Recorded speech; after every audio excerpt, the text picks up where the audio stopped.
Seattle killed us last week. I'm still angry about it, Dave. Let's get on the right track. Yeah, those running backs it's kind of the Jalen Warren, Kenneth Gainwell thing in Seattle. You just don't really like either of them, and they're horribly inefficient. And yeah, so whatever. It's behind us. We're looking ahead. 3 bets for the weekend. We got a nice little mix here: money line, spread, and prop. And we're going to start off with the Panthers money line at the Jets. Probably going to be the only time you see the Panthers money line on this program all season, but it's a pretty strong one this week. 59.6% probability, a 5.9% edge on our latest probabilities. It's Panthers time, man. They're still the Panthers, but they're playing the Jets. The Jets are a mess. They're winless, allowing the 5th most points per game. Now they're without Garrett Wilson in this one. Carolina's coming in with all the momentum off a big win. There's zero reason to believe in the Jets right now. Their passing game is anemic. Breece Hall is the only player it looks like they're doing anything, and there's tons of trade talks and stuff around him right now. Panthers are only 1-point favorites, so maybe I'm missing something here, but the Dimers model has them winning by a full field goal in this. I think 23-20 is our projected final score.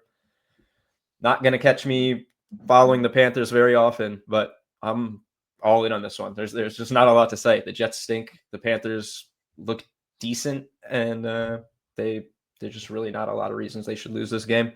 How can you not get excited to fade Aaron Glenn right now? It's not just a bad football team. It's a bad vibes football team. And sometimes with coaching changes, you can see this happen to franchises, especially in this league, but I think it applies to all professional sports too. You come into every season not knowing what to expect. You come into every season with some baseline level of either optimism or belief. And when you start 0-2, it kind of gets to the point where everybody looks at each other. When you start 0-5, they stop looking at each other and everyone puts their head down and says, this is what this is. I think that's the situation for New York. I think they feel that they honestly made a bad hire. They don't have the personnel needed. Maybe it changes again next year with different players, but one thing that's not going to help them, removing Garrett Wilson from the equation. He's been like the only thing that has worked for this team all year.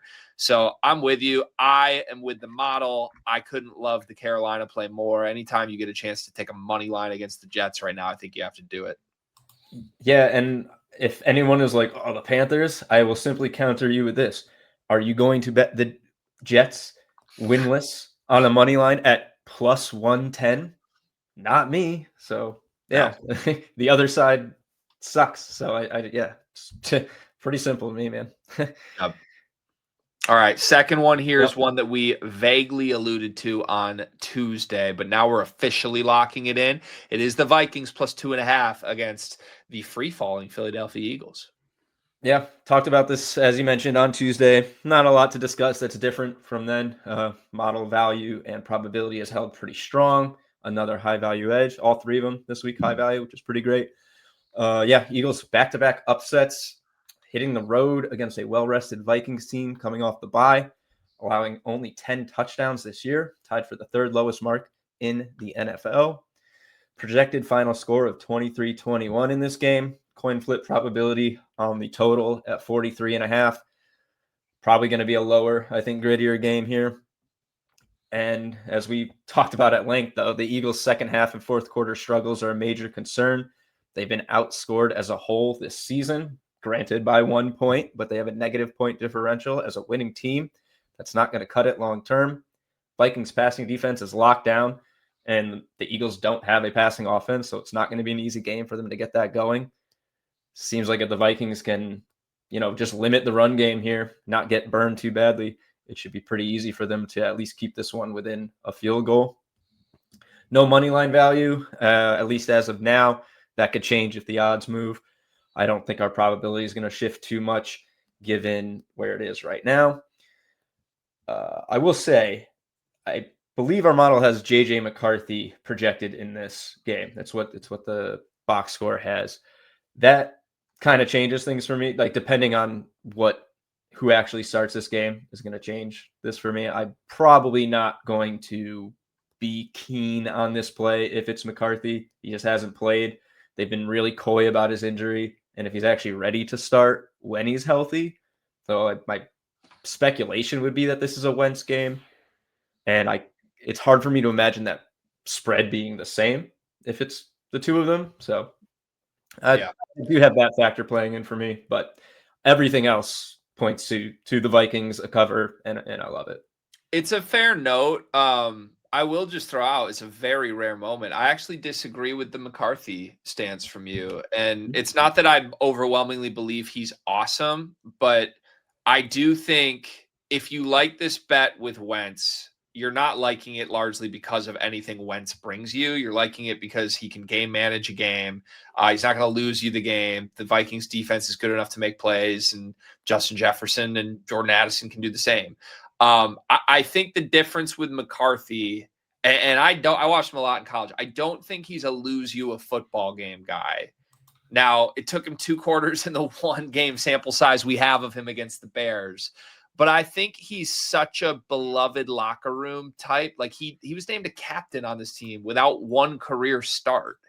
I feel like at minimum there would be an emotional edge to this team, especially going up against the defending Super Bowl champions, from just okay, we've got our guy back standpoint. Even if it doesn't work on the field, yes, it's like psychological, but it would not be enough to sway me off of liking Vikings 2.5. I like it with Wentz, presuming he's the starter. I think I would like it slightly more with McCarthy for the dumb reasons I just laid out. Well, then everybody should be happy because we like this bet no matter what. We like it, the model likes it, and you'll like it if it's a winner come Sunday. So we covered our bases here. All right, lastly, it's George Kittle finding the end zone this week, plus 220. Yeah, hopefully he should be back. He's not our top overall touchdown prop this week, but we are going to showcase someone other than Cam Scatterbo on this program for once. George Kittle's a top 3 edge on the site. 37.2% probability, plus 220 odds on Bet365. That'll get you a 5.9% edge. Fair odds would be just about plus 170. So you can play it down to that if you don't have Bet365, and you can find it elsewhere. Kittle scored in his lone appearance this season. Niners are desperate for healthy pass catchers. Kittle should immediately slot in as a top target if he suits up for Sunday Night Football. Falcons got a really strong defense versus tight ends, I will say that. But Kittle, I think it's safe to say, is still a tier above the average NFL tight end, even as he's getting older. He continues to display that. Hasn't really looked like age has caught up with him at all, aside from, injuries, but his play has not seemed to suffer. Dawson Knox broke free for a 19-yard score against these Falcons just last week. To start the scoring for the Bills. So there's a vulnerability here, certainly. And George Kittle should immediately be a factor in this Niners offense if he's back on Sunday. And if he's not, then there's no risk here. If he's not back, not if he's not a factor. Right. No, I like it. I think the pitch is a good one. Top 3 edge on the site was enough for me. Lock it in. Let's do it. There we have it. Okay. Panthers to win on the money line. Vikings plus 2.5. George Kittle to find the end zone. Our 3 best bets for week 7. You need Dimers Pro, folks. That's the #1 tool to help you win your bets throughout NFL season and beyond. Get 50% off Dimers Pro with promo code podcast. While you're at it, subscribe to this show. We do it 2 days a week, every Tuesday and Thursday. We want to grow this into your go-to resource as a sports bettor. We are here to help you. So everything you can do helps us. In return, throw a like, subscribe to wherever you get your podcasts, and leave a comment. Let us know how you're liking the show thus far.